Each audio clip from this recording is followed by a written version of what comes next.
네.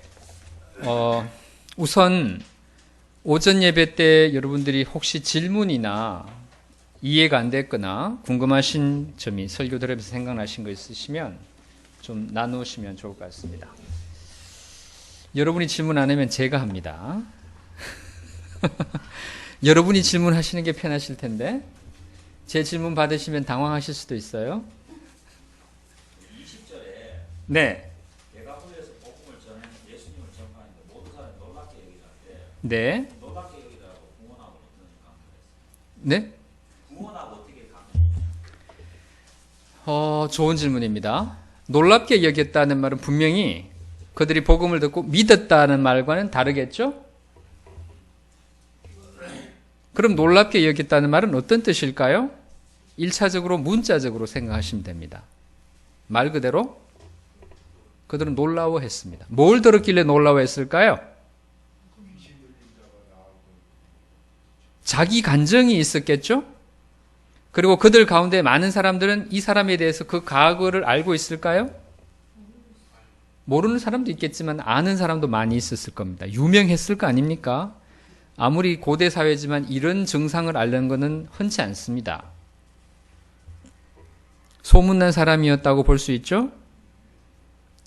그리고 공관복음서에서 이름이 등장하지 않는 사람들은요, 성경이 프라이버시를 존중하기 때문입니다.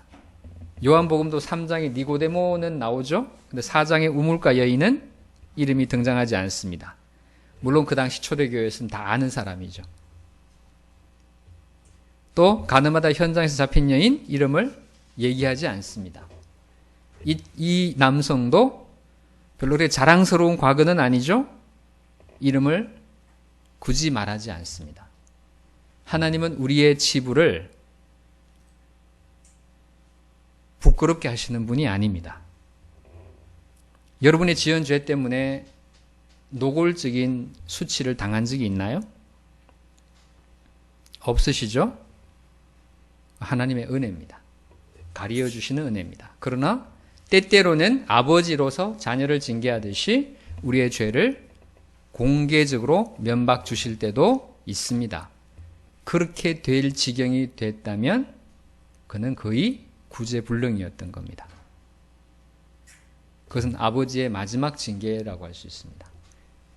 우리의 육체의 죽음이라고 하는 것은 결국 죄의 결과이지만 하나님의 마지막 훈련이고 마지막 징계라는 것도 기억해야 됩니다. 동시에 우리의 죽음은 하나님의 축복으로 들어가는 은혜의 방편이기도 하죠. 육체의 죽음도 여러 가지 의미가 있습니다. 복된 죽음이 돼야 되는 거죠. 그래서 시편 116편 15절에 보면 하나님께서 성도의 죽음을 귀히 여기신다는 말씀이 있습니다. 옛날 개역 성경에 그렇게 표현되어 있습니다. 그 본문 말씀만큼은 개역 성경이 훨씬 더 의미가 잘 전달돼서 제가 개역 성경을 기억하고 있어요. 하나님은 우리 성도의 죽음을 귀히 여기십니다. 그 죽음이 우리의 하나님의 징계가 되지 않기를 우리는 소망해야 됩니다. 놀랍게 여겼다는 것은 그런 의미에서 하나님이 하신 일, 특히 이 사람에게서 일어난 그 일에 대해서 그들은 굉장히 경외하는 마음으로 경청했다라고 볼 수 있고, 아마도 초대교회가 급속도로 확장된 것은 예수님의 이 사역과 또 이 사람의 어떤 그 전도 사역이 상당한 영향을 끼쳤다는 걸 알 수 있습니다. 초대교회에서는 뭐 그렇게 낯선 얘기가 아니었을 겁니다. 아마도. 네, 다른 질문. 처음 서두에 말씀하실 때 마가는 왜 이렇게 길게 네. 길게 기록했을까 했는데 설교 끝에 왜 그랬을까? 해답이 저한테 아직 안 네, 왜 그랬을 것 같습니까?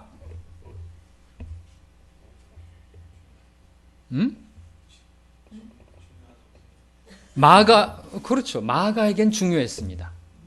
여러분도 그렇죠. 누군가 대화할 때 중요한 얘기는 길게 얘기합니다. 그러죠? 이거 굉장히 복잡한 얘기가 포함되는데요. 복음서 3개 중에, 공간복음서 3개 중에 마태가 가장 먼저 기록됐다는 설도 있고 마가가 가장 먼저 기록됐다는 설도 있어요. 일반적으로는 마가가 가장 먼저 기록됐다고 합니다. 그렇게 본다면 마가가 길게 설명한 본문은 예외적으로 한두 개밖에 없어요. 거의 이 본문 외에는 마가가 다른 복음서보다 더 길게 표현한 게 없어요. 원체 짧은 복음서니까. 그런데 베드로에게 전해들은, 아마도 마가는 모든 복음서 내용을 베드로에게 전해들었다고 합니다. 베드로의 제자였고, 그래서 베드로 사도로부터 전해들은 얘기 가운데 마가를 특별히 감동시킨, 또는 어쩌면 이 사건 가운데 있는 이 남성, 치유받은 남성과 마가가 개인적인 어떤 관련성이 있을 수도 있습니다. 그래서 그는 누구보다도 자세하게 이 사정을 알고 있었을 가능성이 있고, 누가는 이 마가의 기록을 토대로 기록했을 가능성이 있습니다. 반면에 마태는 왜 이렇게 짤막하게 그것도 다른 얘기 하듯이 그냥 훑고 지나갈까? 그 복음서 전체의 의도가 다르기 때문이라고 할 수 있죠. 마가복음 수신이 로마인입니까? 로마인들 대상으로 썼는데 이방인들을 대상으로 썼죠. 그래서 이 치유받은 사람이 이방인이라는 것 때문에 더 친근하게 와닿을 수 있죠. 네. 뭐 그런 등등의 이유가 있습니다만은, 그러나 가장 중요한 이유는 이 사건과 관련돼서 마가는 뭔가 철저하게 기록하고 교회에 전달할 그런 욕구를 가졌다라고 볼 수 있습니다. 그리고 이 하나의 사건 속에서 예수님이 구세주로서 한 영혼을 향하여 어떤 일을 하시는지를 가장 구체적으로 설명하고 있죠. 귀신 들림이 여러분 어떤 거라고 생각하세요? 제가 설교하면서 설명을 좀 했는데 이 자리에 아이들이 없어서 조금 그러네요. 아이들도 귀신 들림이 뭔지 궁금할 텐데, 우리 속에, 영혼 속에 뭐가 쑥 들어오는 건가요? 사탄 영이 들어오는 건가요? 들어왔다 나갔다 하세요?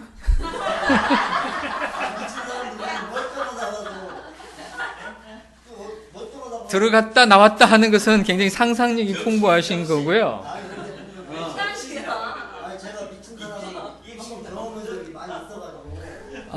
어떤 영이 쑥 들어온다라고 생각하는 것은 조금 이교적인 사고방식이고요. 강한 영향을 받는 것이죠. 네. 귀신 들렸다는 것은 강한 영향을 받는 겁니다. 그러면 믿는 사람이 귀신 들릴 수 있어요? 안 들릴 수 있어요? 보통 개혁주의 예배나 개혁주의 집회는 그런 일이 잘 일어나지 않는데, 우리나라 전통적으로 집회 때마다 귀신 들리는 사람들 있죠. 축사도 하고 하죠. 네. 그런 일들이 있어서 그걸 귀신 들림이라고 하는데, 일반적으로 개혁교회에서는 조금 다르게 봅니다. 개혁신학에서는. 신자의 집안은 정말 어려움이 많은 집이 많습니다. 그 자매의 아버지는 저를 보면 이렇게 깍듯이 인사를 해요. 저보다 한 10살 많으신데, 은퇴하신 경위 출신입니다. 경찰관 출신인데 아주 점잖으시고, 근데 그 마음의 심적인 괴로움과 고통이 얼마나 크겠어요. 아내와 자녀들 하나도 결혼도 못하고, 이 큰딸도 10년 동안 고시 공부하다가 이제 거의 폐인처럼 낙오돼 있고, 취직도 지금 잘 안 되고.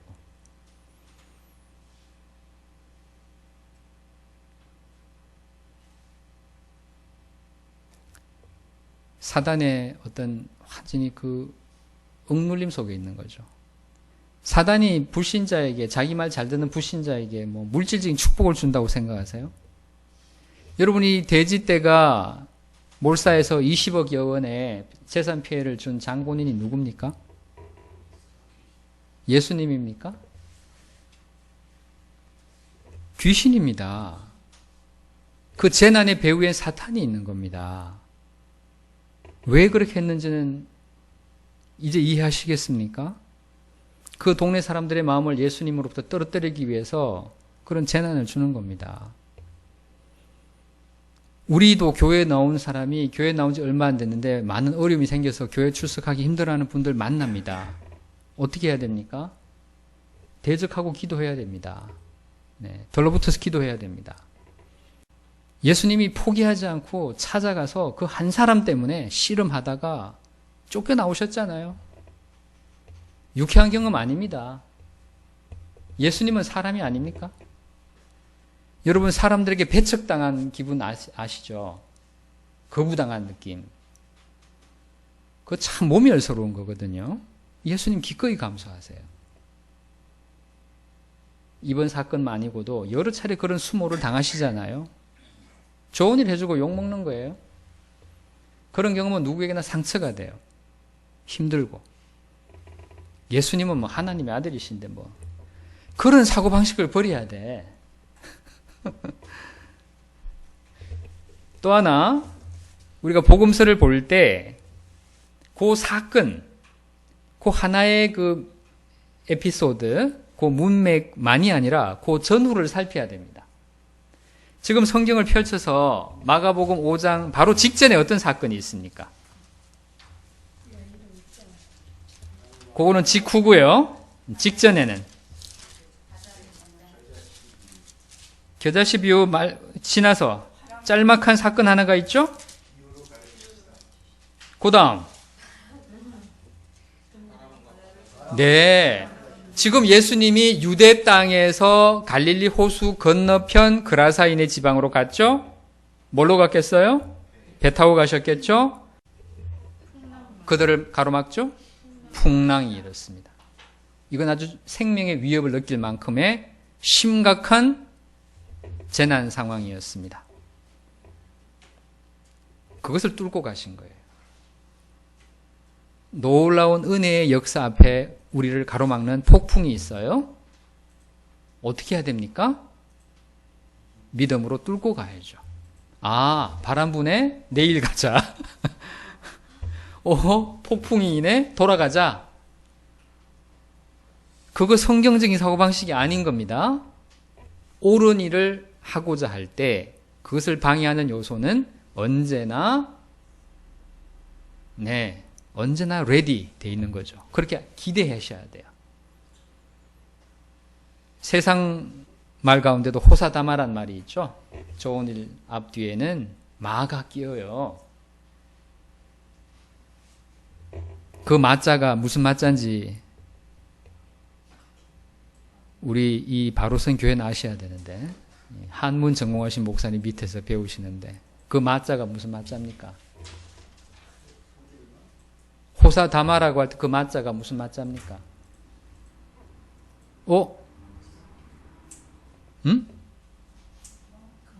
마귀 할 때 마자예요. 귀신 마자입니다. 좋은 일 뒤에 마가 낀다는 말은 인간의 보편적 경험이 그런 사자성어를 만들었겠죠? 좋은 일 앞뒤에는 나쁜 일이 함께 있다는 거예요. 그러니까 그런 이 지금 마가복음서 안에도 그런 그 귀신이 쫓겨나가고 한 사람이 치유받는 그 좋은 일 앞에 그런 폭풍이 가로막고 있었다라는 것이에요. 목사님 여기에 네. 문맥상에서 4장에 보면 35절 41절은 네. 바다잖아요. 네. 자연을 통치하시는 예수님이 정체성이고 5장 본문은 귀신 들린 자라. 5장 21절은 야훼의 딸. 그리고 야훼의 딸도 오고 죽인 자를. 예수님이 정체성에 대해서 얘기하는 거예요. 네, 그건 일반적으로 이제 주석서에 나오는 얘기입니다. 네네. 그거는 의미 있습니다. 네, 그건 의미 있는 얘기입니다. 설명은 여러 가지 방식으로 할 수 있습니다. 제가 보는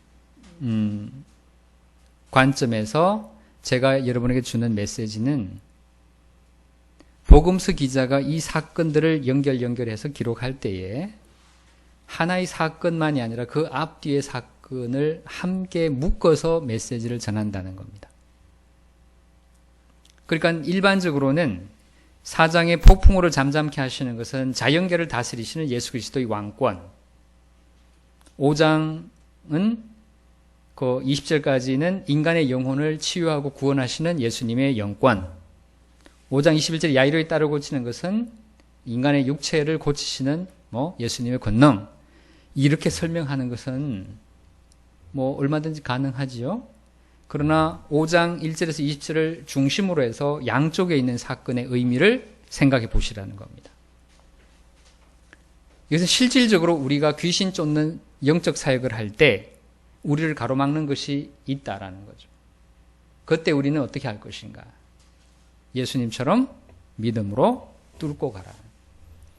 그 다음 나오는 야이로의 딸을 고치는 그 사건에서 여러분의 눈을 고정시키는 절이 뭡니까? 말씀이 뭐가 있겠습니까? 지금 야이로의 딸을 고치는 과정에서 고치러 가시는데 그 야이로의 집으로 가는 중에 누가 나타납니까?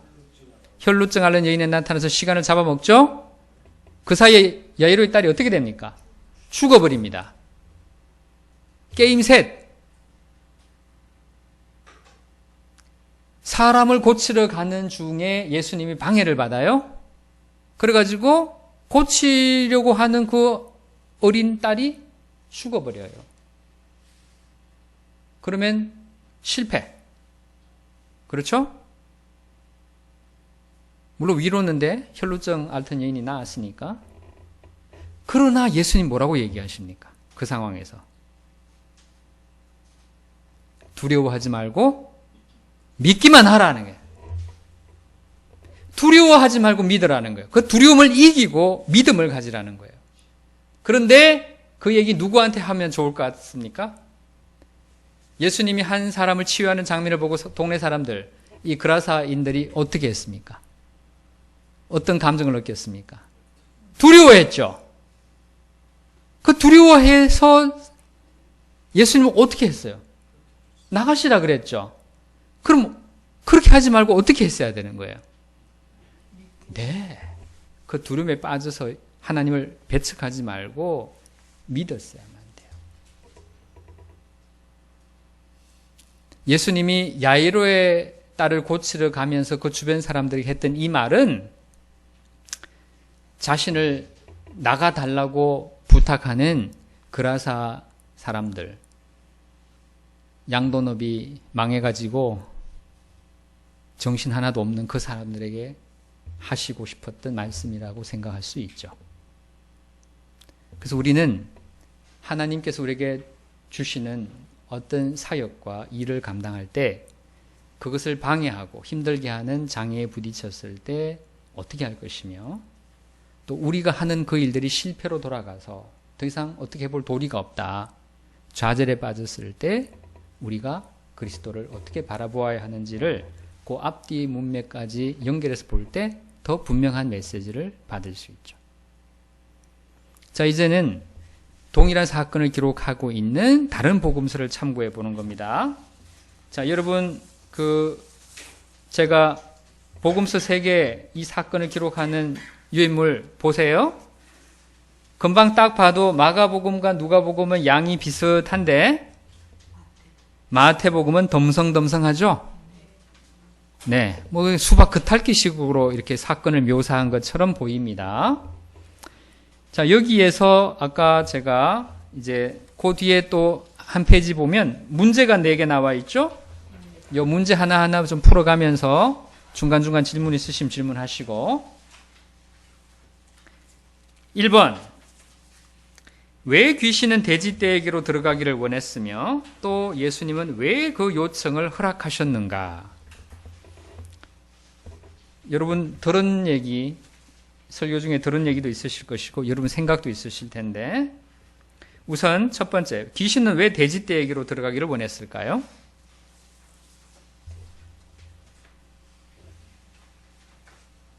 정태 형제.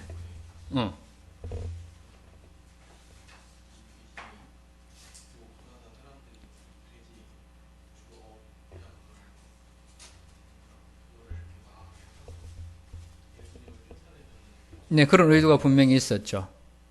마귀가 자기 세력을 과시하는 겁니다. 원래 마귀의 그 성격적 특징이 뭐예요? 그건 성격의 특징이 아니죠. 행동 특징이죠. 네, 마귀는 뭐 입만 열면 거짓말이에요. 거짓말의 압입니다. 이 사람 성격, 이 사람이 된다. 뭐 이 사람이라고 표현합시다. 마귀의 성격적 특징이 뭔지 아세요? 마귀가 왜 타락했어요? 왜 타락한 천사가 됐어요? 교만이에요. 네. 마귀의 성격적 특징이 교만입니다. 그래서 죄인의 그 성격적 특징도요, 교만입니다. 내가 하나님 되고 싶은 겁니다.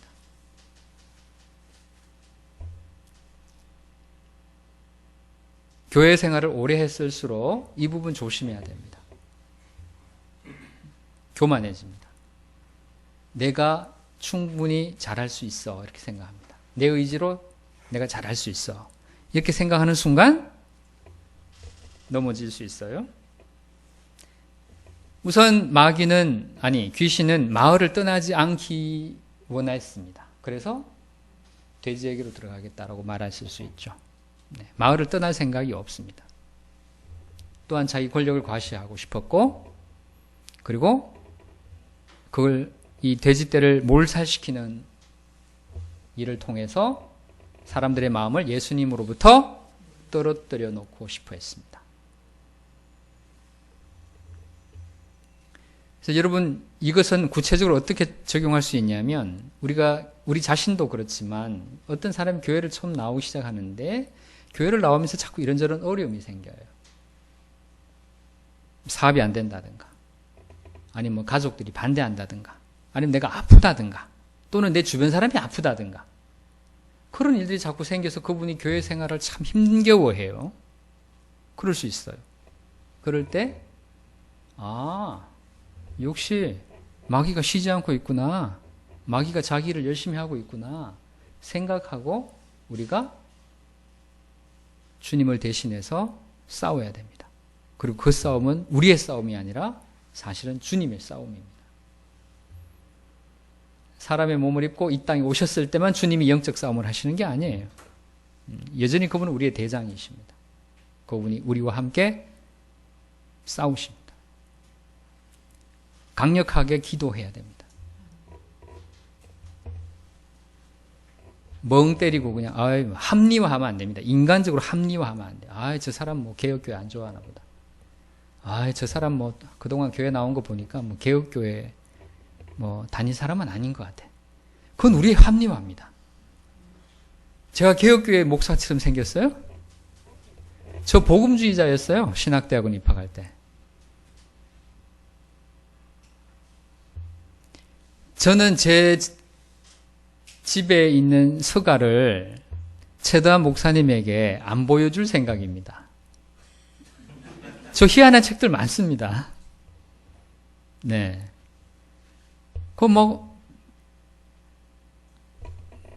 개혁 신학 아닌 그런 신학 서적들이 많아요. 많이 읽었습니다. 거기에 답이 있는 줄 알고. 아마 누군가가 제 서재를 보면 황 목사가 개혁주의자야? 그런 생각할 수도 있어요. 네.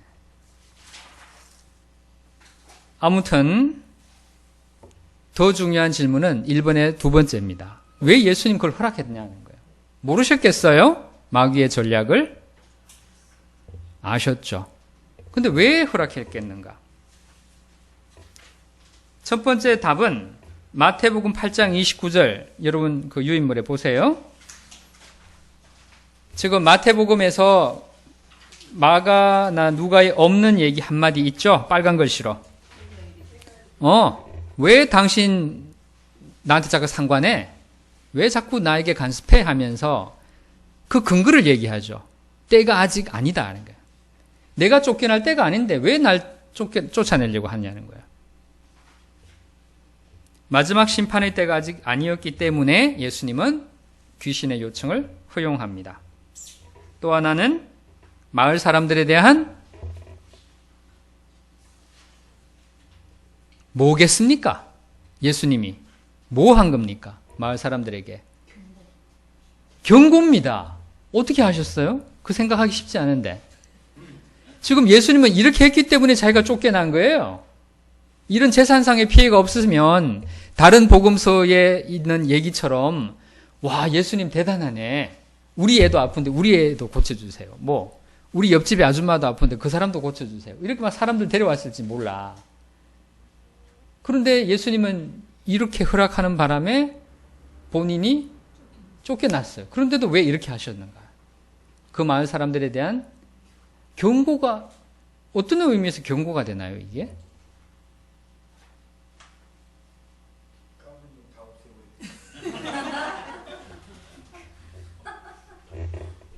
아주 작은 유명한 그 말은 네, 농담으로 들으시면 되겠습니다. 아주 작은 사건으로는 그 사람들이 깨닫지 못하니까 이렇게 큰 사건으로 인해서 그들이 좀 깨달아요. 깨닫긴 깨닫는데 아주 부정적인 깨달음을 주겠죠. 역시 유대인들은 가까이 할 사람들이 아니야. 이렇게 줄 수도 있잖아요. 그 사람이 괜히 오는 바람에 이 모든 사단이 일어나는 거 아닙니까? 집안이 조용했는데 괜히 걔가 교회 다 가는 바람에 집안이 어지럽다 이런 거죠. 이것은 하나님의 가치관을 그 마을 사람들에게 보이시는 거죠. 보이시면서 이 사람들이 물질적 가치관, 물질주의적 가치관, 돈을 중요시하는 가치관을 갖고 있을 때 그들은 하나님의 은혜로부터 멀어진다는 것을 결국 보여주시는 겁니다.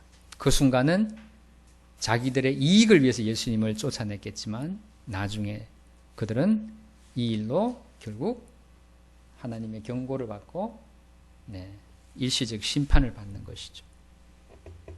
지금도 마찬가지입니다. 물질적인 복을 구하고 하나님을 찾는 사람들, 또 하나님의 사람으로 살아가는 여정 속에서 돈이 우리의 사역에 매우 중요하고 필요하지만 그 돈을 의지하는 순간 우리는 하나님의 은혜로부터 멀어집니다. 그리고 이것은 이 경계선이 매우 교묘해서 우리가 잘 인식하지 못할 수 있습니다. 그건 항상 주의해야 됩니다. 그래서 사도 바울은 경건의 능력이 없는 신자들을 향하여 그 이유 중에 하나가 돈을 사랑하기 때문이라고 했어요. 그것은 예수님이 산상수훈에서도 강조하는 겁니다. 그렇죠? 돈과 하나님을 겸하여 섬길 수 없어요.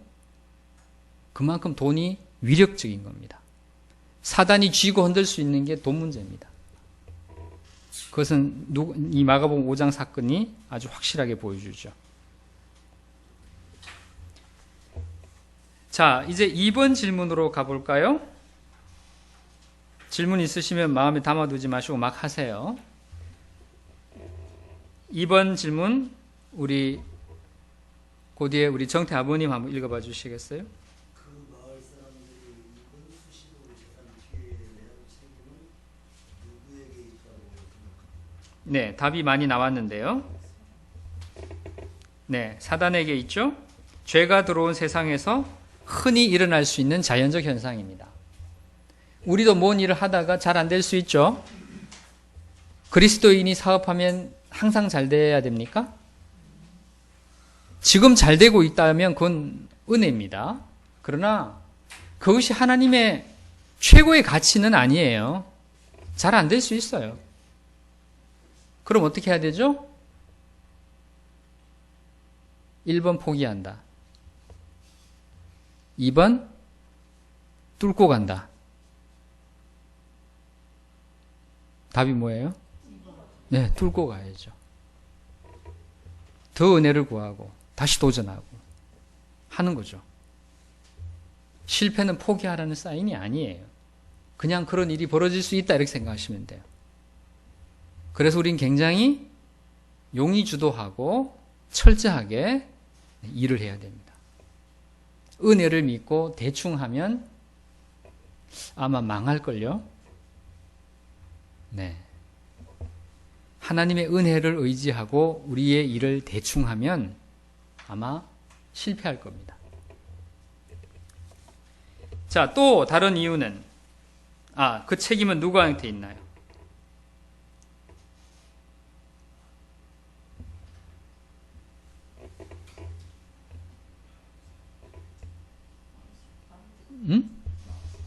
마을 사람들에게 있나요? 관리자 부실입니다. 여기 치던 자들이 있고 그 치던 자들이 일어난 사건을 보고한 사람들이 있죠. 치던 자들은 현장의 직원들입니다. 그죠? 그 돼지를 치는 목동들이었겠죠? 그들이 보고하러 간 사람들은 자본가, 주인들이겠죠. 그들에게 책임이 있는 겁니다. 고대 사회에서는 이런 일이 번번이 있었어요. 왜냐하면 양도 그렇고 돼지도 그렇고요. 이게 머리가 나쁜 짐승들이잖아요. 어떤 의미에서 몰살하는 경우가 많이 있었어요. 양들도 눈이 어둡고 이 집단적으로 움직이기 때문에 앞에 양들이 낭떠러지로 떨어지면 뒤에 양들은 계속 따라가면서 떨어진다고 하죠. 그래서 목동이 중요한 겁니다. 양은 혼자 다니면 안 돼요. 네, 눈이 아주 나쁜 짐승이죠. 시력이 1m라고 하죠. 양은. 돼지는요. 돼지도 좀 비슷해요. 여러분 돼지가 뛰어다닙니까? 걸어다닙니까? 돼지 안 보셨어요? 돼지는 뛰어다닙니다. 왜 그런지 아세요? 다리도 짧은 녀석이 그렇게 뛰어다닐까요? 돼지는 못 걸어요. 돼지는 관절이 안에 들어가 있어요. 돼지 막 이렇게 무릎 굽히면서 걸어가는 거 봤어요? 잘 보세요. 유튜브에 돼지 쳐보세요. 돼지는 뛸 수밖에 없어요. 여러분 무릎 굽히지 말고 걸어가라고 해보세요. 어떻게 해야 됩니까? 뛰어가야 됩니다. 무릎이 안 굽혀지도록 이 강목으로 딱 고정시켜 놓고 한번 걸으려고 해보세요. 이게 됩니까? 뛰어야 됩니다, 이게. 그래서 이게 비탈로 내리달아서 이렇게 사고가 나는 경우죠. 이 설교를 들으면서 착각을 하시는데 예수님과 그 귀신과의 대화는 사람들이 알아듣는 대화입니까? 못 알아듣는 대화입니까? 알아들었을 리가 없죠. 둘이 대화하고 있는데 돼지 치던 사람들이 그 대화를 옆에서 듣고 있는 게 아니잖아요. 그리고 이 일은 영적으로 일어난 일이에요. 우리 차원에서는 그냥 자연적으로 일어난 일이에요. 왜 그런 일이 일어나는지 모르겠는데 그냥 그런 일이 일어났어. 이런 일들은 좋은 면에서든 나쁜 면에서든 오늘날에도 계속 일어납니다. 제가 지금에서야 고백이지만 한 달쯤 전에 토요일날 여기 강의하러 왔다가 죽을 뻔했거든요. 저는 그날 죽었다고 생각해요.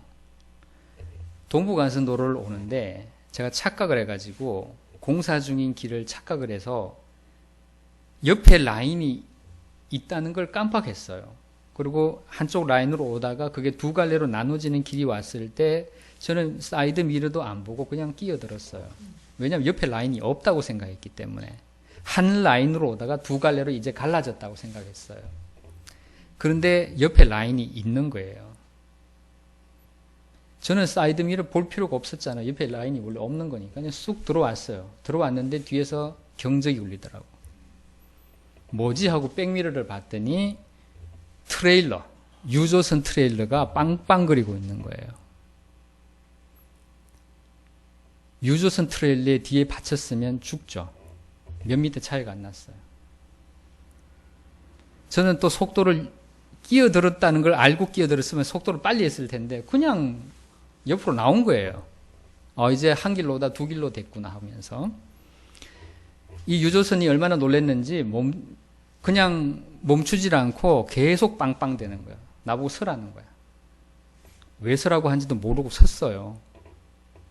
제가 지금 사후라서 지금 판단하는 거지 그때까지 왜 서라고 한지는 몰랐어요. 근데 막 계속 옆에 보면서 빵빵대는 거야. 저도 설 리가 있나요? 강의 시간 늦겠는데? 계속 왔죠, 그냥. 그랬더니 앞으로 추월을 해서 끼어들더라고. 그 급브레이크를 잡았어요. 선글라스 낀 기사가 딱 내려오더니 얼굴이 빨개가지고 욕을 막 하면서 나와요. 제가 창문을 내리니까 제 흰머리를 보고 이분이 수그러든 거야. 흰머리 아니었으면 저 그날 맞았을 것 같아요. 그래서 제가 왜 그러시냐고 제가 너무 태연하게 물으니까 이분이 의의가 없었나 봐. 당신이 무슨 짓을 했는지 알아요? 그러더라고. 제가 무슨 짓을 했는데요? 그랬더니 거기서 그냥 끼어들면 어떡하냐? 당신 밭이었으면 죽었을 거라고 그러는 거예요. 하나님이 그 몇 미터 사이에서 이 운전기사에게 은혜를 베풀어서 신속하게 브레이크를 밟고 안 다치게 한 거예요.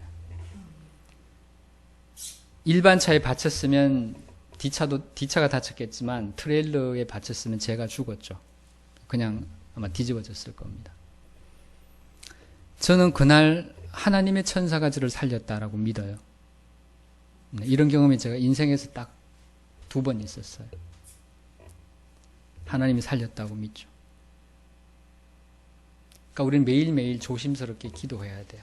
하나님 우리의 삶을 지켜주시도록. 우리의 수호천사가 있어서 우리를 지켜주신다는 것을 생각하셔야 돼요. 수호천사란 개념은 서구교회에 있는 것이고 성경적 근거는 희박해요. 그러나 저는 그냥 하나님께서 우리를 그렇게 보호하신다는 의미에서 천사에 대한 생각을 가끔 합니다. 우리가 하는 일이 크게 실패에 직면하게 될 때 그것은 우리에게 좌절의 이유가 아니고 하나님의 또 다른 섭리가 있다는 것이에요. 예수님이 적어도 이 마을에 그런 일들이 벌어지게 한 것은 세상에 마음을 두고 있는 그 세속적인 마음을 돌이켜서 하나님으로 향하라는 거예요.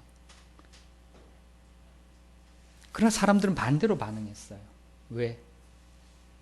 귀신 들렸으니까. 그건 하나님이 제거해 주시지 않으면 안 되는 거거든요.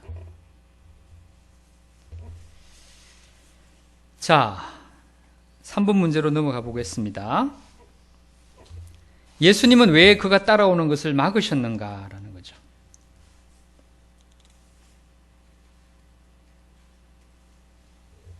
왜 치유받은 제자라고 표현할 수 있겠죠. 이제는 마가복음 5장 18절에 보면 예수께서 배에 오르실 때에 귀신 들렸던 사람이 함께 있기를 간구하였다고 했는데 19절에 보면 허락하지 않았다고 했습니다. 그 18절, 19절, 20절 보시면서 왜 허락하지 않으셨겠는지 한번 정리해 보시죠. 왜 허락하지 않으셨나요?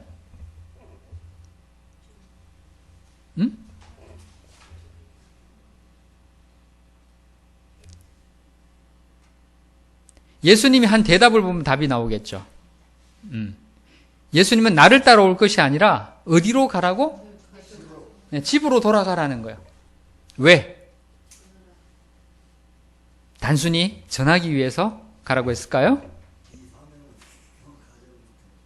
사명을 강조하셨을까요? 여러분 좀 제발 그리스도인들은요 좀 인간적이 될 필요가 있어요. 너무 영적이야.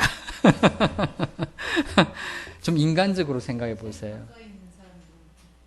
지금 이 아저씨 지금 이 소위 병들려 가지고 미쳐서 나돌아 다니는데 지금 제일 힘든 사람들이 누구예요? 가족이죠. 그 사람이 회복되었다는 이 기쁜 소식을 누가 들어야 돼요, 먼저? 가족이 들어야죠. 그걸 예수님은 생각하시는 거예요. 예수님은 성경에 나와 있는 예수님은 매우 인간적이세요.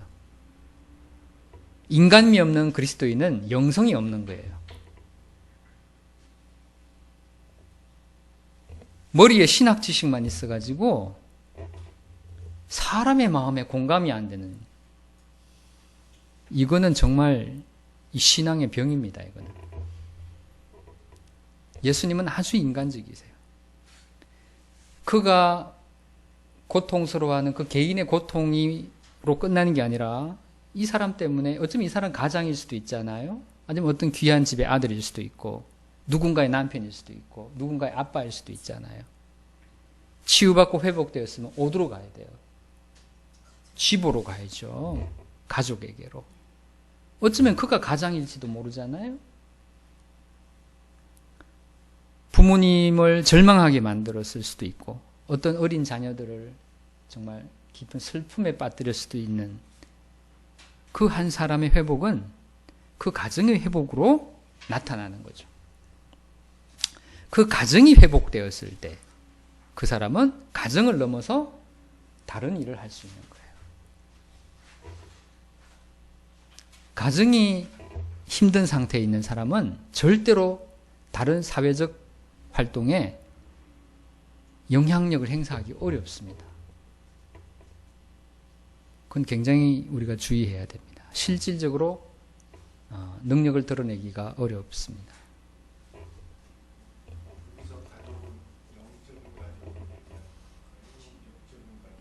인간적이 되시라니까요. 너무 영적으로 생각하지 마세요. 가정의 회복이라는 차원을 예수님이 생각했다는 것인데 또 하나 중요한 이유가 있습니다. 왜 예수님이라고 해서 그 제자가 주님을 따르게 해주십시오라고 하는 그 말이 사랑스럽지 않았겠어요? 따르길 원했죠, 예수님이. 근데 왜 나 따라오지 말고 집에 가라 그랬을까요?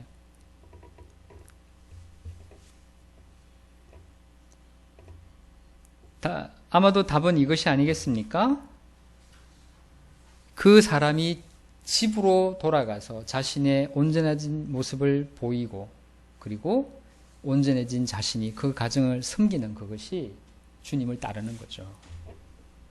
예수님이 바보입니까? 그런 걸 모르시게? 그게 주님을 따르는 거죠. 그렇죠? 꼭 뭐 대단한 교회에서 봉사를 하고 뭐 신학을 하고 성직자가 되고 선교사가 돼야지 주님을 따르는 겁니까?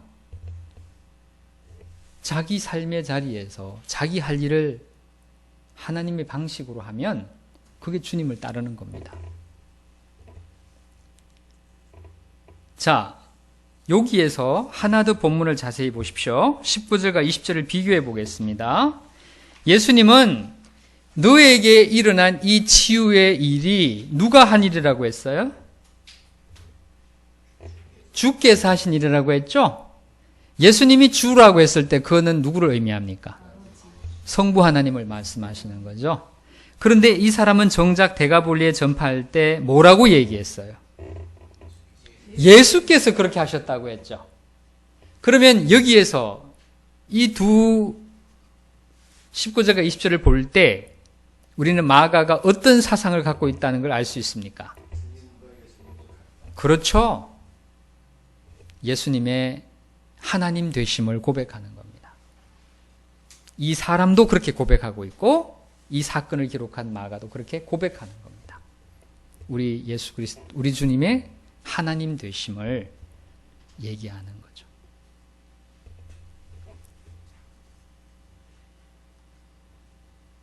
예수님은 사실상 그래서 이 사람에게 이 사람이 할 일과 이 사람이 어떻게 자기 주님을 따를 수 있는지를 능동적으로 가르쳐 주시고 인도해 주신 거예요.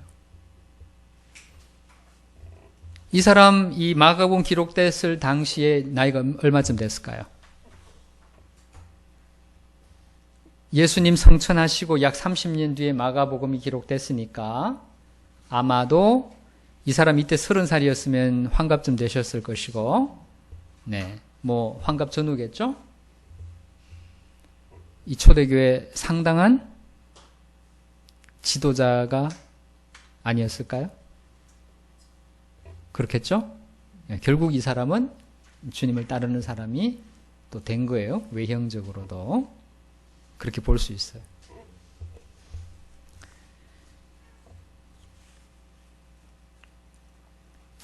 자, 이제 마지막 4번 문제가 오늘 클라이맥스입니다. 마태는 귀신이 쫓겨나간 사람이 2사람이라고 말하는데 마가는 1명이라고 기록했어요. 여러분 제가 준 유인물 보시면 마태복음 8장 28절에 보면 사람 숫자가 다른 것도 있지만 동네 이름도 달라요. 이게 또 주석가들을 또 굉장히 괴롭히는 부분이라고 하더라고요. 마태복음 8장 28절에 보면 예수님이 간 지방 이름이 뭡니까? 가다라입니다. 마가와 누가는 그라사라고 합니다. 데가볼리 10개의 도시라고 했죠? 그 데가볼리 안에는 그라사도 있고 가다라도 있어요. 자, 그러면 둘 중에 누가 하나 틀린 겁니까? 어떻게 하실 거예요? 어떻게 정리해야 됩니까, 이거? 뭐가 맞는 겁니까? 둘 다 맞을 수는 없잖아요.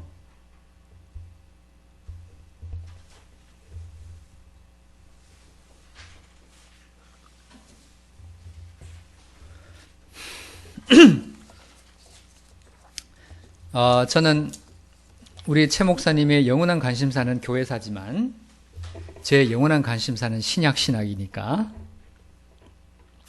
제가 이걸 소개하는 거는 여러분 성경 읽다 보면 이건 틀린데 이런 거 있어요. 그럴 때마다 이걸 어떻게 해결해야 되는가에 대한 팁을 드리는 거예요. 칼빈의 설명을 보면 그렇게 나옵니다. 이 지역 자체가 예수님이 가서 그 사람 만난 그 장소 자체가 가다라라고 불릴 수도 있고 그라사라고 불릴 수도 있는 어떤 지역이었을 것이다. 실제로 우리나라에도 이런 데가 되게 많아요. 경계가 애매해가지고 서로 친의 동네라고 부르는 게 있어요. 제가 지금 양주에 살거든요. 근데 제가 사는 그 동네는요, 의정부에 붙어 있어요.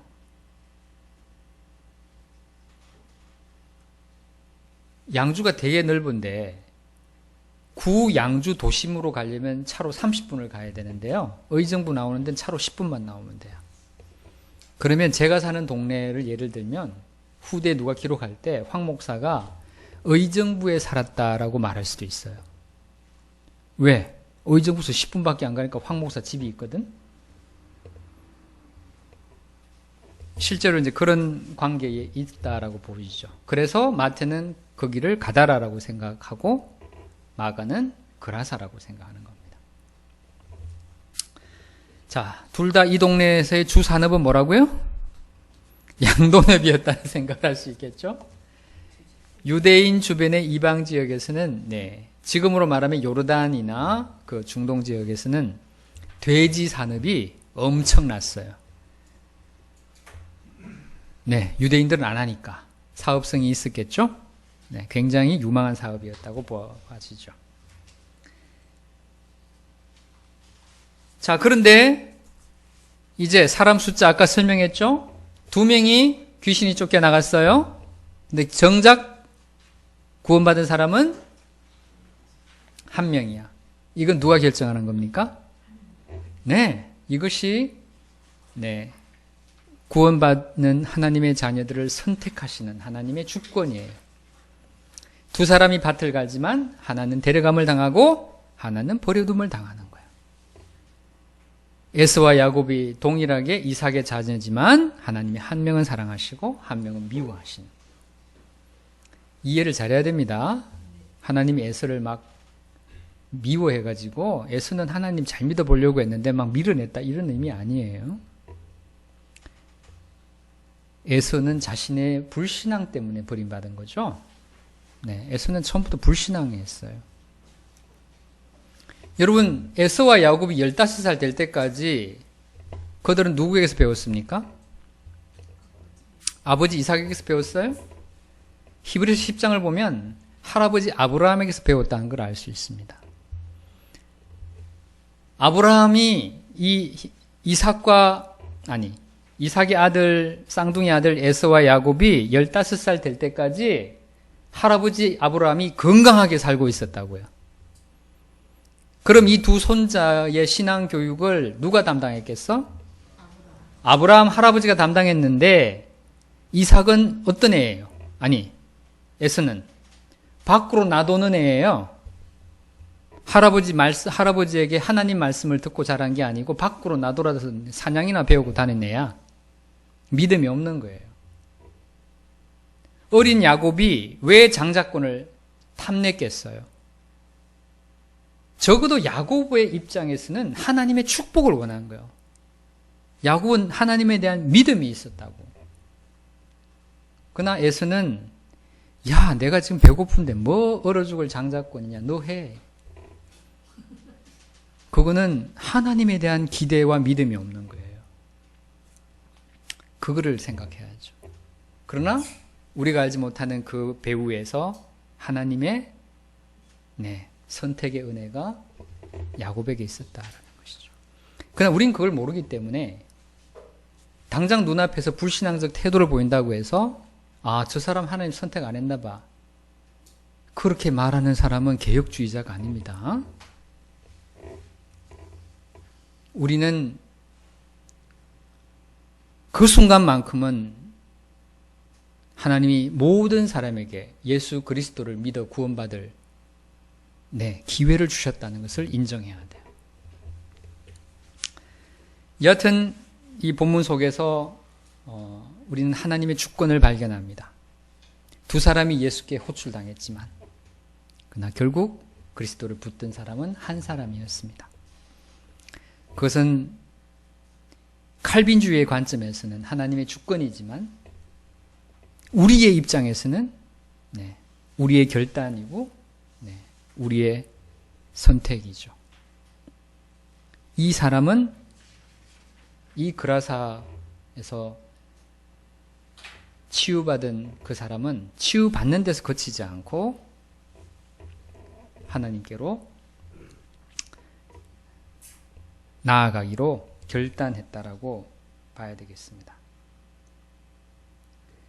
자, 이제 이 본문과 연결해서 조금 적용적으로 그럼 오늘 우리에게 있는 이 귀신 들림의 문제, 내 스스로 통제할 수 없고 그러면서도 나 자신에게 해를 끼치고 가정을 무너뜨리고 주변에 있는 사람, 사랑하는 사람들에게 깊은 상처를 남기는 나의 문제들을 어떻게 해결해 갈 수 있는가? 누가복음 11장 본문을 한번 보시기 바랍니다. 그리고 나머지 이 세 본문의 차이점과 공통점 이런 것들은 자료를 통해서 한번 살펴보세요. 그리고 이런 방식으로 성경을 보는 것도 나름 상당히 유익하다는 것을 느끼실 수 있을 겁니다.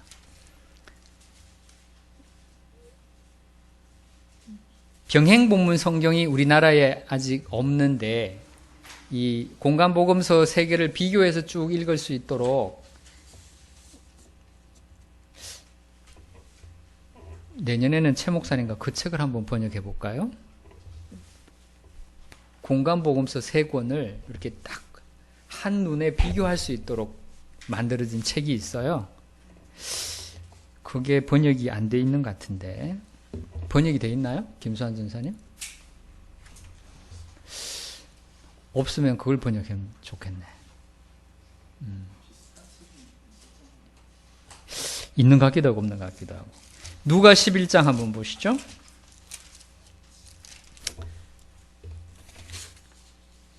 (11장) 20절에서 28절입니다.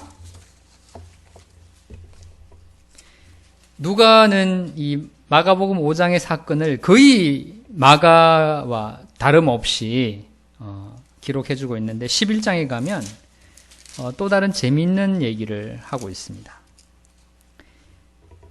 자, 20절부터 28절인데요. 우선 한 절씩 교독해서 우선 읽어보겠습니다.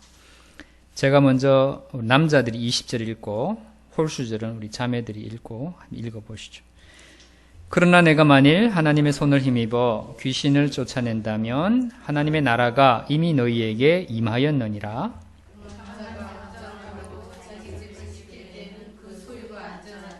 더 강한 자가 와서 그를 굴복시킬 때에는 그가 믿던 무장을 빼앗고 그의 재물을 나누느니라.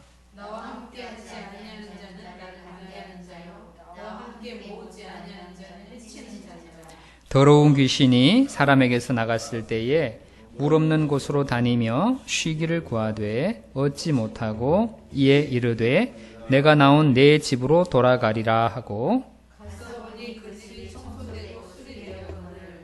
이에 가서 저보다 더 악한 귀신 7을 데리고 들어가서 거하니 그 사람의 나중 형편이 전보다 더 심하게 되느니라. 이 말씀을 하실 때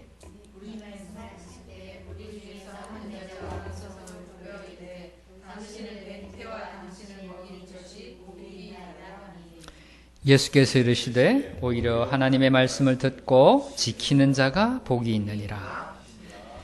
자, 이 말씀을 보면 지금 24절 25절 더러운 귀신이 사람에게서 나갔는데 나중에 귀신이 보니까 저 집이 깨끗해져 있어. 텅 비었어. 그러니까 지 친구 귀신 7명을 더 데리고 들어갔다는 얘기예요. 이 말씀은 우리에게 분명한 메시지 하나를 주죠. 그 집이 비어 있으면 안 돼. 귀신이 나간 걸로 충분하지 않고 그 집은 다른 것으로 채워져야 돼요. 뭘로 채워져야 돼요?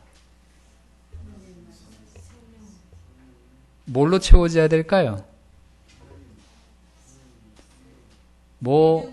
답이 여러 개 나올 수 있겠죠? 성령으로 채워져야 돼. 또는 하나님의 말씀으로 채워져야 돼. 믿음으로 채워져야 돼. 생명력으로 채워져야 돼. 인심 써서 다 답이라고 합시다. 그런데 본문에서는 뭘 강조해요? 마지막 28절에 뭐 하라는 겁니까? 네, 듣고 끝내지 말고 듣고 지키는 일이 귀신이 쫓겨나간 자리에 뭔가를 채우는 거라는 거. 이걸 저는 이런 상황과 적용해 볼 수 있겠습니다. 신학적인 소소한 설명들은 다 제쳐두고 우리가 불신 상태에 있을 때 귀신 들린 자처럼 살았던 모습 있죠? 있습니다. 엉망으로 살았죠. 그러나 그냥 엉망으로 살았다고 말하지 말고 여러분이 그렇게 산 데에는 나름 이유가 있었다는 것을 깊이 인식해야 돼요. 사람이 왜 죄를 지을까요? 죄인이니까? 물론 그렇습니다. 사람이 죄를 짓는 데는요, 구체적인 이유들이 있습니다. 사람들에게 특별히 혐오를 주는 그런 돈에 대한 집착, 쾌락에 대한, 성에 대한 집착, 사람에 대한 집착, 사람을 괴롭히는 것, 지 성질대로 안 되면 막 주변 사람들을 힘들게 하는 거, 이거 다 이유가 있습니다. 그런 그리스도의 말씀과 하나님의 은혜 안에서 자기 분석이 돼야 됩니다. 애정 결핍 굉장히 큽니다. 제가 이거를 여러분이 알아듣도록 하기 위해서 예를 하나 들어보고 싶은데, 지난주에 유튜브에 글을 읽다가 아주 개망나니 아빠가 하나 있더라고. 그런데 그 아빠가 내가 너무 이해가 돼. 여러분 한번 이해가 되는지 보세요. 아빠와 아들이 카톡을 주고받는 대화가 유튜브에 나와 있어요. 지금 찾으려고 했더니 찾을 수가 없어. 이것저것 보다 우연히 봤는데, 아들과 아버지가 카톡을 합니다. 아빠, 엄마가 지금 병원에서 위독하셔. 빨리 병원으로 오세요. 아들이 카톡을 보내요. 아빠가 대답합니다. 나 안 가. 네 엄마는 이제 얼마 못 살 거고 난 안 간다. 그런데 아들아, 며칠 뒤에 네 새엄마 될 사람 만나게 될 거니까 그렇게 알고 있어. 이렇게 답장을 딱 보내요. 그러니까 아들이 아빠, 엄마 아직 안 죽었어. 무슨 새엄마 타령이야. 빨리 병원으로 와요. 그때는 아빠가 이렇게 답장을 합니다. 난 안 간다니까. 니네 엄마 나 만나서 없는 집안에서 나한테 시집와서 그동안 편하게 잘 먹고 잘 살았어. 엄마 불쌍할 거 없어. 불쌍한 건 나야. 그때 내 아들이 아빠 무슨 말도 안 되는 소리 하고 있는 거예요. 엄마가 지금 얼마 안 남았다니까. 빨리 오세요. 그랬더니 나 안 가. 끝까지 안 간대. 끝나버려. 대화가. 그리고 얼마 뒤에 한참 뒤에죠. 이건 지어낸 얘기 같아요. 실화가 아니고. 그러나 너무 인간 심리를 잘 묘사한 게 있어요. 아빠가 아들한테 먼저 카톡을 보냅니다. 몇 년 뒤에. 야, 너 성공했더구나. 실은 아빠가 굉장히 힘들어져 있는데 돈 좀 보내. 아들이 단호하게 끊습니다. 저 아빠 돌아가셨습니다. 야, 그러지 말고 돈 좀 보내. 아빠 지금 사업 망해가지고 힘들어. 아들이 마지막 카톡을 보내요. 그럼 그러다 돌아가시세요. 누가 지어낸 얘기인지 각색한 건지 모르겠습니다. 실화를 바탕으로 했는지 모르겠는데 여기서 제가 그 아들은 당연히 마음이 공감이 되죠. 하여튼 막 이상한 아빠잖아요. 근데 그 아빠 이해되세요? 여러분? 이해되시는 아빠. 이 남자분들 중에 그 아빠가 이해되시는 분. 무슨 이유가 있었겠죠. 그 사정. 네. 어떤 이유였을까요? 제가 이 카톡에 나오는 말도 안 되는 아빠랑 좀 비슷한 성향이 있다고 생각이 돼서 이해가 됐어요. 저는요, 결혼하고 부부 갈등의 원인이 뭔지 최근에 다시 한번 절실히 깨달아요. 저희 집안의 부부의 갈등의 원인은 한 달 전까지는요, 저희 집사람에게 있었어요. 저희 집사람이 저하고 너무 안 통해요. 가치관도 잘 안 맞고 말도 안 통하고 하여튼 성격이 안 맞아. 마음에 안 들어. 뭘 말해도 고치지도 않아. 그런데 그 카톡에 나오는 아빠가 내가 이해가 되는 거야. 이 남자 왜 자기 와이프에게 이렇게 모질게 할까? 간추리면 이런 겁니다. 이 남자의 심리는. 이 남자는 이 아내에게서 엄마를 원했고 보호받기를 원했고 영혼의 쉼을 얻기를 원했어요. 그런데 그 아내는 아프고 자기에게 도움이 안 됐다고 생각한 거예요. 그러니까 이 아내가 미운 거예요.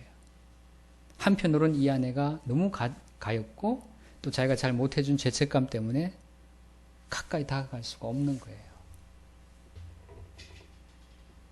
그러면서 자기는 자기의 그 연약한, 자기의 사랑받지 못했던 그 사랑을 채우기 위해서 또 다른 여자에게서 위로를 구하고 있는 거예요.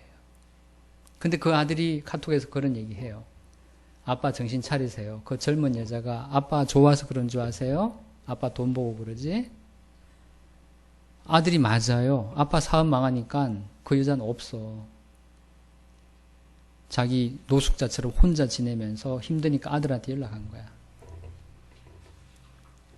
여러분, 우리는요, 기본적으로 애정 결핍이 있는 사람들입니다. 제가 50 넘어서 제 분석이 돼요. 자기 분석이. 애정 결핍은 여러 가지 문제를 일으킵니다. 애정 결핍은 사랑받기를 원하는 그 마음 때문에 내가 사랑할 수 있는 자유와 여유를 잃어버려요. 내가 사랑해야 될 대상을 내가 의존해버린다고. 그 사람이 나를 채워주길 바래요. 그게 채워지지 않았을 때에 운 좋게 채워지는 사람은 사랑스럽게 서로 살겠죠. 근데 그게 채워지지 않으면 원망이 나타나는 거예요. 그리고 반드시 다른 데서 찾아요. 일 중독이 되든가 다른 중독이 되든가 뭔가 빠지는 거예요. 어떻게 회복할 수 있을까요? 저는 의외로 이 말씀 속에서 답을 찾았어요. 하나님께서 말씀하시죠. 너는 남자답게 견고히 서서 대장부가 되라. 우선 하나님께서는 남성들에게 대장부가 되라고 하십니다.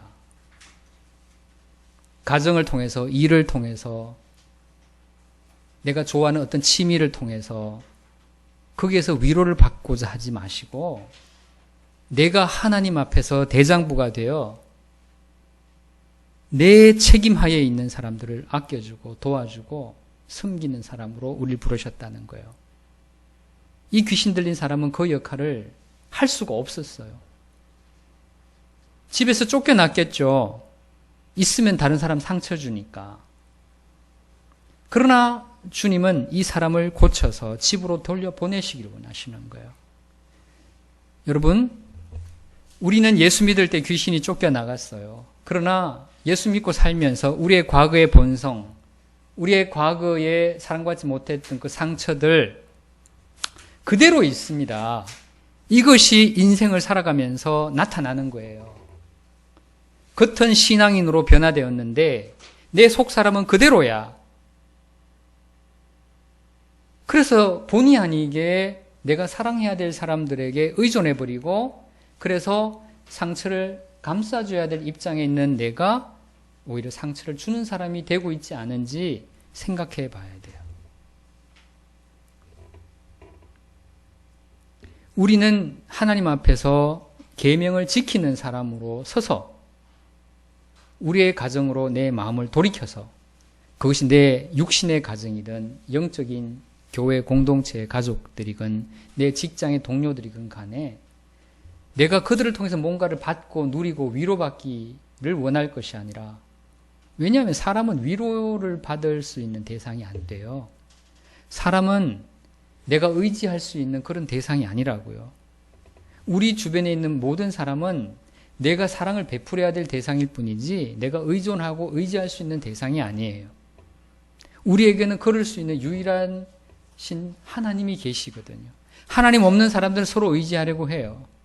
뭔가를 의지할 게 없을까 붙들고 있을 게 없을까 쫓아다녀요. 그러나 우리에게는 그분이 이미 있기 때문에 우리는 그분으로부터 위로를 받고 그분으로부터 힘을 얻고 그 힘과 그 위로를 나누는 사람으로 결단되어야 한단 말입니다.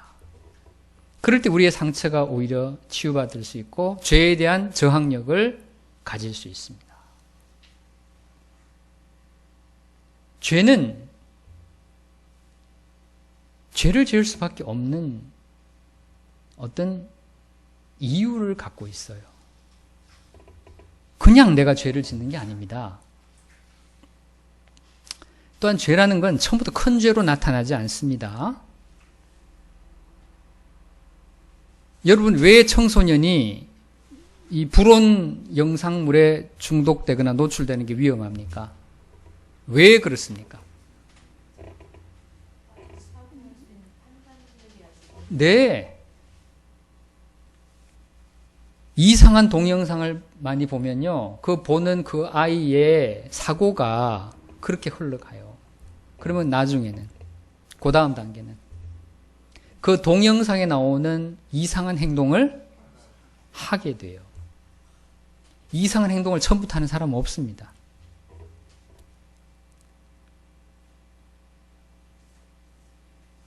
근데 우리에게는 과거의 경험 속에서 이미 그렇게 노출됐던 사람들이라면 예수 믿고 그런 일들이 안 나타나리라는 법이 없어요. 여러분, 어거스틴은 대단히 은혜로운 케이스입니다. 어거스틴은 회심 이전에 자기의 죄가 너무 심각하다는 자기 인식이 있었어요. 어거스틴이 32살에 회심했죠. 그 당시로서는 굉장히 늦은 겁니다. 산전수전 다 겪었어요. 안 지어본 죄가 없었어요. 그랬기 때문에 그는 그리스도께로 돌아온 그 충격이 너무나 강했고, 그래서 그는 정말 그 이후로 새로운 삶을 살 수 있었어요. 근데 대부분의 많은 신자들은요, 그런 회심의 충격이 강하지 않아요. 그냥 뭐 죄를 회개했어. 근데 예수 믿고 얼마 지나지 않아서는 나타나, 계속. 성품적으로 나타나고 행동으로 나타나고 사고방식이 변하지 않는 상태에서. 이거는 성경이 복음서에서 말하고 있는 이 사건, 이 지금 본문, 귀신이 하나였다가 청소되고 7이 들어오는 상황이 되는 겁니다. 예수님은 그 답을 주고 있는 겁니다. 말씀을 듣고 지키라고. 어거스틴을 예를 들어 보면은요, 어거스틴이 존경스러운 부분은 어거스틴이 정말 탕자처럼 살았던 그 동네에서 목회자가 돼요. 그 자기 고향에서 수도원을 세워요. 이게 위대한 겁니다. 보통은 내가 고향에서 좀 놀았어. 그러다가 서울에 이사와서 살다 은혜를 받고 목사가 됐네? 그리고 고향 가서 개척하고 싶은 사람이 있을까요? 내 과거를 다 아는데? 안 가지요, 우리는. 근데 어거스틴은 가요. 이건 참된 겸손입니다. 그리고 자신의 죄가 진정으로 용서받았다는 확신이 있기 때문일 것이고, 그는 참으로 겸손해졌기 때문에 다시 고향으로 가요. 그 고향에서 어떤 수모를 당했는지 아시죠? 지나가던 술집 여자가 그럽니다. 아이고, 어거스틴 씨, 오랜만이네요. 요즘 왜 저희 집에 안 오세요? 어거스틴이 뭐라고 대답했습니까? 최 목사님 그 얘기 안 해줬나 보네. 어거스틴이 그랬답니다. 아가씨 누구세요? 저는 아가씨를 모릅니다. 피상적으로 보면 거짓말이죠? 옛날에 같이 놀던 여자야. 한잔 하던 여자야, 같이. 노래방에도 같이 가고. 몇 년 만에 그 여자가 반가워가지고 우리 집에 한번 와요 그러는데, 누구세요? 전 당신 모릅니다. 그 말이 뻔뻔한 거짓말인가요?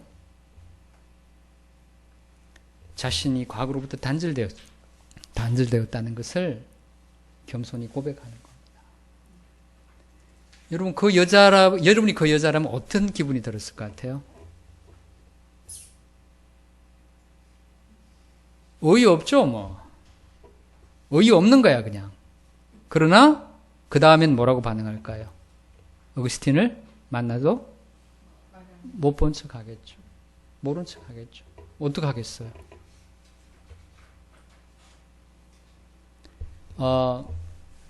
지금 여러분, 우리에게 내가 성격적으로나 또는 습관적으로 말 속에서 어떤 행동이든 어떤 뭔가를 은밀하게 주변 사람들이 잘 모르는 어떤 행동이나 뭐 그런 것들이 하나님 앞에 있다고 생각될 때 이렇게 상상하십시오. 그거를 황 목사에게 들켰다 생각하십시오. 몰래 어디 술집에 다니고 노래방에 여자들 끼고 노래하러 다니고 했는데 노래방 입구에서 황 목사를 만났어. 난감하죠? 그 상상을 하십시오. 그 귀신이 쫓겨나가는 겁니다. 그래서 정말 못 살겠네.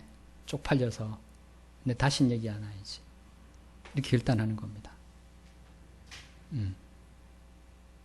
내가 하는 말이나 내가 갖고 있는 어떤 생각이나 내가 갖고 있는 어떤 습관이나 어떤 행동들이 정당하고 하나님 말씀 앞에서 옳지 않아서 다른 사람에게 상처를 주고 또 그것이 나에게 내가 죄를 지었다라는 죄책감을 주는 거라면 그걸 들켰다고 생각하세요. 완전히 노출됐다고 생각하시고 그거를 하나님 앞에 고백하고 난 죽었다 이제. 난 이제 다시는 이거 못해. 다음에 걸리면 황 목사님이 동영상으로 찍어서 올린다고 했어. 또는 최 목사님한테 일러준다고 했어. 그렇게 생각하고 딱 끊는 겁니다. 그때 끊으면 살 기회가 있을 겁니다. 내가 안 끊고 진짜 누구한테 걸리면 사회적으로 죽는 겁니다. 아주 극단적인 케이스 아시나요? 목사님 소개 한번 했을 것 같은데 목사님하고 우리끼리 모여서 얘기한 건데 어떤 목사님이 어떤 교단의 총회장이었던 목사님이 그 해 총회장이었던 목사님이 자기의 교인 여성도와 모텔에서 시간을 갖다가 남편에게 걸렸어. 남편이 찾아온 거야, 그 방으로. 그래가지고 이 목사님이 너무 모멸스러워서 창문을 열고 에어컨 실외기를 붙들고 있었대요. 그러다가 떨어져서 그 자리에서 즉사하셨대요. 그게 교계신문에 났어요. 한 10년 넘은 얘기입니다. 그건 정말 극단적인 경우입니다. 우리 하나님 웬만하면 그렇게 하지 않습니다. 웬만하시면 그렇게 하지 않습니다.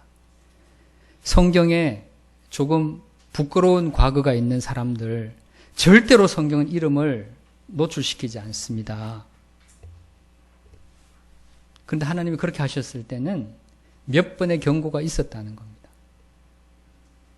계속 말 안 들으니까 그렇게 하나님이 거두시는 거예요. 그 사람 예수 안 믿는 사람이었고 결국 지옥 갈 사람이었다. 그런 거 아닙니다, 여러분. 오해하지 마세요. 그 사람이 불신자였으면 하나님이 죽이시겠습니까? 오히려 살려서 바꾸시려고 하시겠지? 그러나 그는 이미 변화된 하나님의 자녀이기 때문에 마지막 징계로서 죽음을 허락하신 겁니다.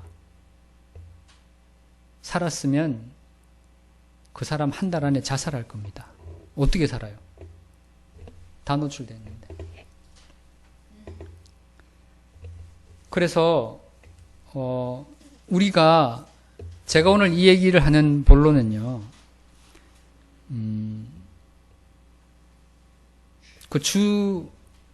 제 메시지는 우리가 이런 부분에서 극복이 되었을 때 우리도 대가볼리의 복음을 전하는 내 하나지만 온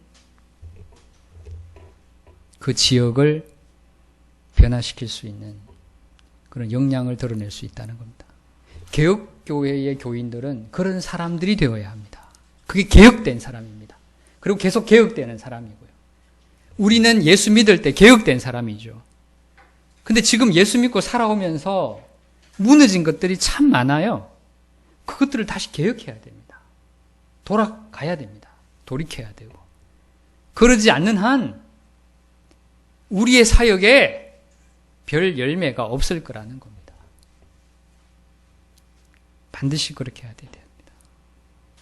그것이 아무리 사소하게 보일지라도 우리가 그 죄 안에 있을 때는 수치심을 모르고 내가 뭐 그렇게 잘못한 거냐라고 변명하고 싶은 마음이 있겠지만 하나님 앞에서 시간을 가지시고 그 부분의 심각성을 깨달으시고 돌이키셔야 됩니다. 지금 누가복음 11장 본문에서 예수님이 하고자 하는 말씀은 이런 이야기일 것입니다.